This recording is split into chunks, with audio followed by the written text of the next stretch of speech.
Mother-daughter team, yes. Very excited to hear from them again, in keeping with hearing from the young people and hearing their voices. Joanne Sweeney-Burke and Sophie Burke, mother-daughter team. They're from Ireland. They are here. The title of their presentation, The Digital DNA of Generation Z. The 6-word bio for mom, Joanne, empowering and educating with digital skills. And the 6-word bio for Sophie, Millennial Empowering Gen Z with Dig Sit. Okay, say that 5 times. Please welcome Joanne and Sophie.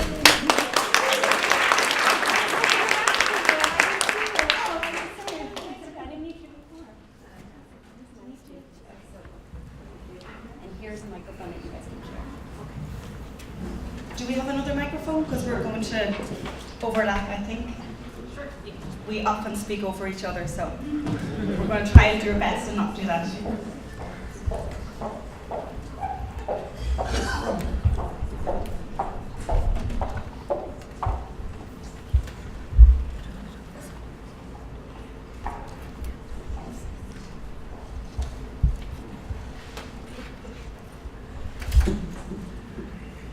Okay, so I'm Joanne. And this is my daughter Sophie, and we've come the whole way from the west coast of Ireland to bring our experiences and our knowledge to bear on the west coast of the United States. But I know that people are tuning in from right across the globe, and in fact some of our family and friends in Ireland are tuning in right now. So just a little bit of a background. I come to digital citizenship from a number of areas. One is that I had Sophie at the age of 17.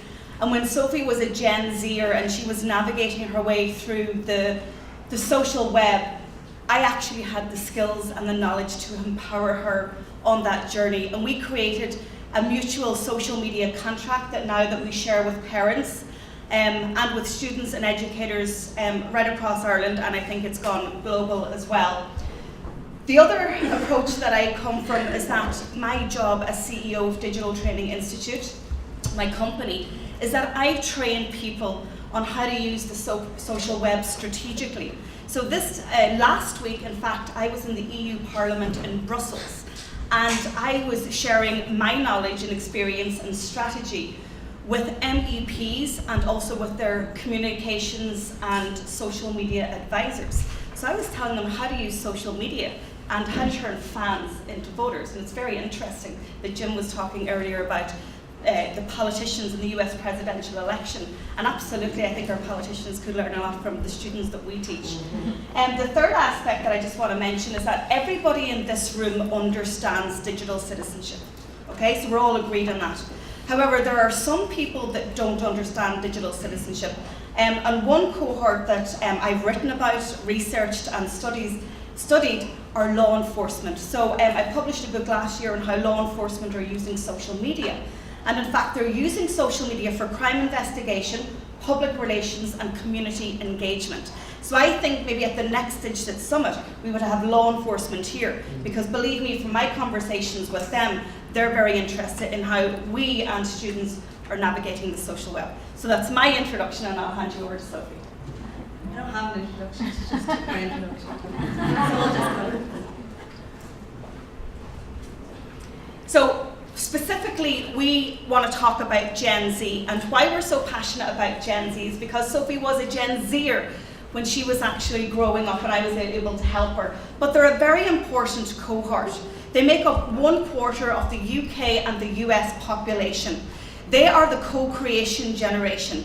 They want to be involved in everything that impacts them. They want to have their say, and they want to get involved in the conversation. The other thing that I would say about Gen Z is that they're pretty distinct. They're more interested in Nobel Peace Prize winner Malala than they are Beyoncé, okay? And I think sometimes we don't give them enough credit.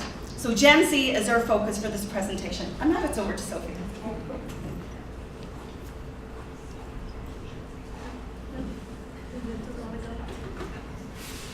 The old-fashioned way.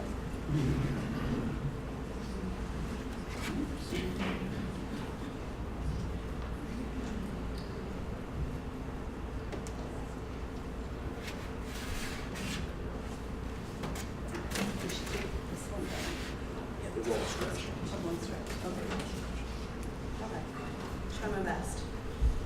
Okay, so I'm going to go through this like little infographic. It kind of gives us background on who Gen Z are, what they're doing. It's really important. We've talked a lot today about what's out there for them and how we can help them and who should be helping them. But we haven't actually taken a step back and look at, well, who are they? What are they doing? Where are they? Where do we need to be to help them? So first of all, Snapchat, that's where they are, and Snapchat is so much fun. It's my favorite social network. That's where Gen Z are communicating. That's their favorite method of communicating with their peers. It's instant, it's real time. That's what we're interested in. What's happening now? Where am I? What am I doing? And I'll share that with everyone because when you post on Instagram, I don't know about you, but whenever I take a good photo, I put it in this Instagram album on my phone. And so it's all the good photos of me. And it might not be the one I just took there. I'll save it for the next couple of weeks and start sharing it. But on Snapchat, you just take a good selfie and you put it up. So it's all about now in the real time. So even though Facebook has 1.3 billion active daily users, Snapchat is the increasing channel penetration. So that's time spent on Snapchat and the engagement. And that's really important because, Facebook is the biggest one, but, Snapchat is getting more popular and that's where we need to be.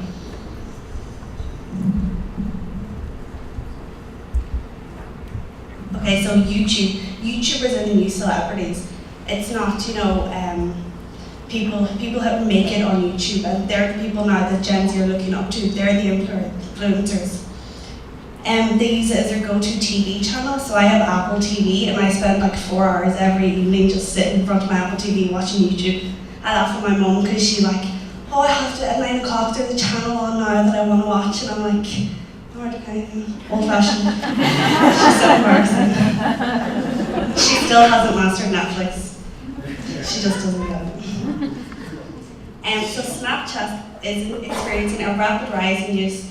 I think a lot of this is due to all the celebrities now are on Snapchat. It's very instant.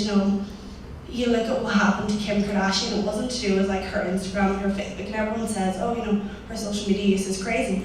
It's her on Snapchat. She was that evening. I was looking at her Snapchat, and she was sitting in the apartment, snapping, being like, "Oh, home alone. Jen's gone off, with everyone else, and I'm home alone." And that's when they came. They saw the opportunity. So we need to protect our young people, make sure they know that, this is the instant, this is where everyone sees exactly what you're doing. Unfortunately, Twitter is falling among this demographic. You look at Instagram taking on stories now because we all know that it's what's happening now. It's not, tweeting your opinion. You can do that, but we like to go on video. It's very visual. Snapchat's visual. You'll put up a story. Giving your opinion instead of tweeting it in words, because you're better able to express yourself on Snapchat. So this is great to hear. Still, in the research, it's come out that Gen Z, they still prefer the offline communication, meeting face-to-face with people, and that's great. You don't want to totally take away from those relationships you have. You want social media to help build upon those relationships. So did you know the top 4 messaging apps have actually taken over the top social networking apps? So those apps are Snapchat, Facebook Messenger, WhatsApp, and WeChat, which is actually in China.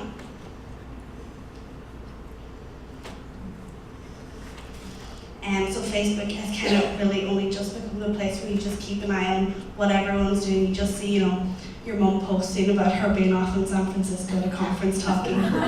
Whereas I haven't posted anything on Facebook about me being here. It's all on Snapchat. So YouTube is the second largest search engine, as we all know. Gen Z watch videos for hours on end, with 1 in 5 actually saying they spend more than 3 hours on YouTube.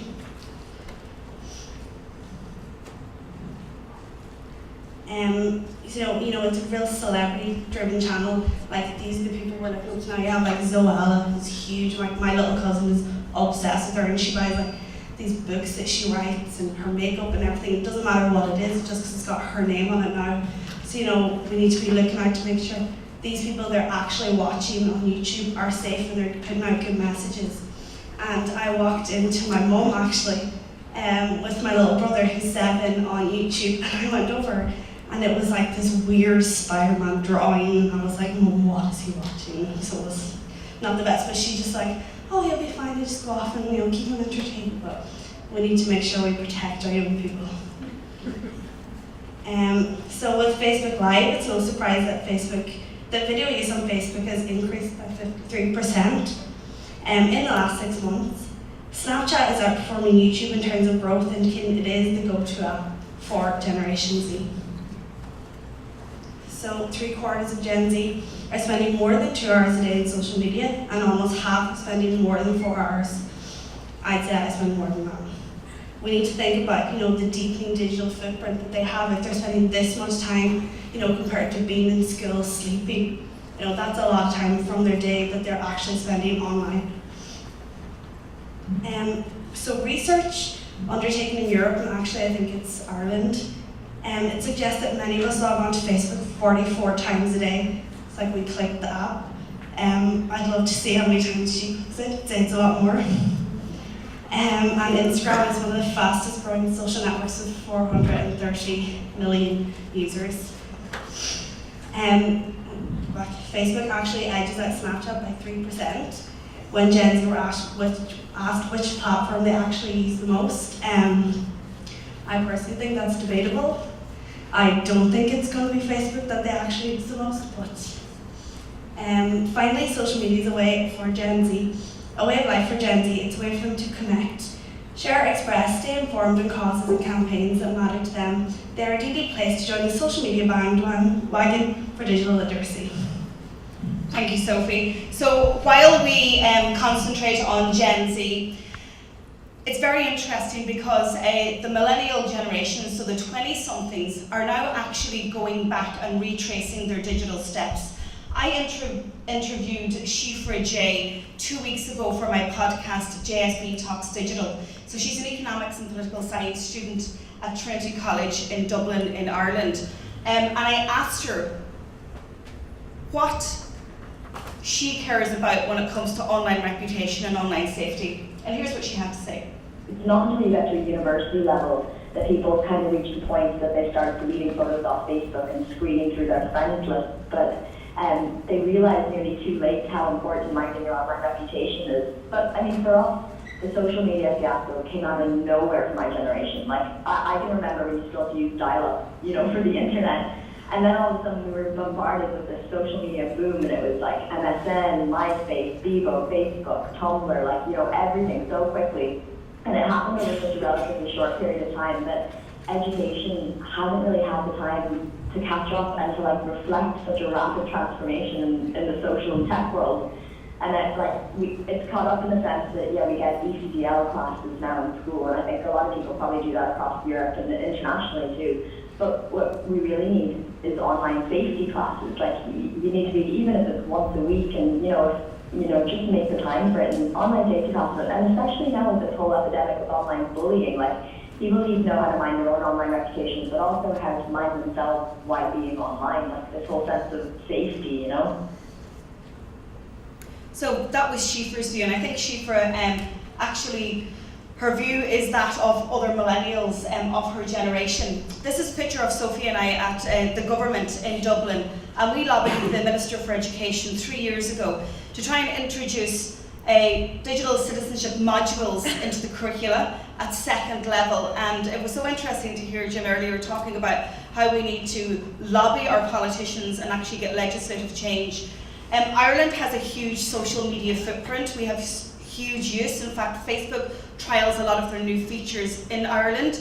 As you may know, Ireland is home to the headquarters of many of the big social networks. And in Ireland, we appointed the very first Minister for Data Protection in Europe, because we hold all the data of all the social networks in Europe, in Dublin, in Ireland.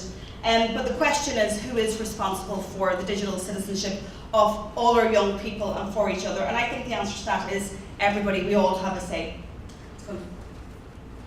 So our vision for Gen Z is that they become a voice and they become involved in educating Gen X, and also that the social networks have a greater role to play in the 10 forums of cyberbullying.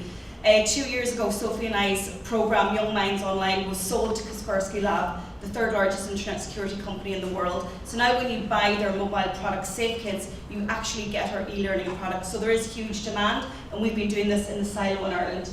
And finally, because we're out of time, we are going to be collaborating with Mary Alice at Digital Citizenship Institute for a new program for employers and professionals. And I've been on the hunt for an ECDL course for digital citizenship for a number of years, but I think that I have found it with Mary Alice. And finally, the JSB tip in a tweet. Social media is the glue that binds like-minded people together. And together, all of us as advocators can make digital citizenship as mainstream as the European computer driving license that children as young as 10 in Ireland and across Europe are taking. Thank you so much to David and to Mary Alice, and it's been a wonderful opportunity for us to speak in the UK earlier this year.